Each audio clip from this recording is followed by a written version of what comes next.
అందరికీ నమస్కారం. స్వాతంత్ర దినోత్సవ శుభాకాంక్షలు. ముఖ్యంగా మనందరికీ తెలుసు, మనము ప్రతి సంవత్సరం ఆగస్టు 15 స్వాతంత్ర దినోత్సవం వేడుకలు జరుపుకుంటున్నాం. ఈ సందర్భంగా లాస్ట్ ఇయర్ కూడా జరుపుకున్నాం, ఈ ఇయర్ జరుపుకున్నాం. దాదాపు 76 సంవత్సరాలు అయింది మనకు స్వతంత్రం వచ్చి. ఈ స్వతంత్రం వచ్చిన తర్వాత మనం అందరూ ఏం చేస్తున్నాం అంటే, భారతదేశానికి, మన దేశానికి ఏం చేస్తున్నాం? దేశాన్ని గౌరవిస్తున్నామా, ప్రేమిస్తున్నామా, దేశం కోసం మనం ఏం చేస్తున్నాం అనేది మనం అందరూ ఒక్కసారి ఆలోచించాలి.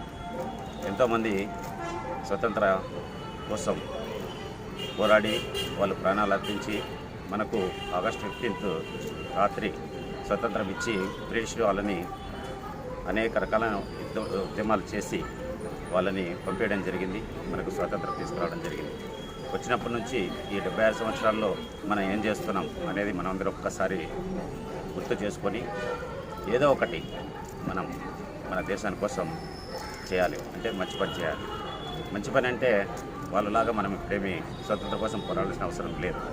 కాకపోతే మన ప్రభుత్వం అయితేనేమి, మన నాయకులు అయితేనేమి, మనకి ఏదైతే సలహాలు, సూచనలు, మంచి విషయాలు చెప్పారో వాటిని తూచా తప్పకుండా మనం పాటించాలి. అంటే ఉదాహరణకు మనం ఏం చేయాల్సిన అవసరం లేదు. మోటార్ సైకిల్ నడుపుతా ఉన్నాం అనుకోండి, మన ప్రభుత్వం ఏమని చెప్పింది? హెల్మెట్ పెట్టుకోమని చెప్పింది.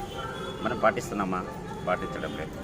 కాబట్టి ఈ సందర్భంగా మనం మోటార్ సైకిల్ నడిపే ప్రతి ఒక్కరికి ఆ యొక్క సలహా ఏమంటే, ఈ రోజు నుంచి మీరు తప్పకుండా హెల్మెట్ ధరించవలసిందిగా కోరుతున్నాను. అదేవిధంగా మన యొక్క పరిసరాలని, మన ఇంటిని, వాతావరణాన్ని, లేదా మన యొక్క టౌన్ అయితేనేమి, పల్లెలు అయితేనేమి, ఇవన్నింటినీ కూడా పరిశుభ్రంగా పెట్టుకోవాల్సిందిగా మరొకసారి విజ్ఞప్తి చేస్తూ, ఎవరు కూడా చెత్త అయితేనేమి, ఇంకొకటి అయితేనేమి, ఎక్కడైతే పెట్టాలో, ఎక్కడైతే వేయాలో అక్కడే వేస్తూ మన దేశానికి ఇంత మాత్రం సేవ చేస్తే కూడా చాలు అని చెప్పి వీటిని తప్పకుండా పాటించవలసిందిగా నా యొక్క సలహా. అందరికీ మరొకసారి స్వాతంత్ర దినోత్సవ శుభాకాంక్షలు. Thank you.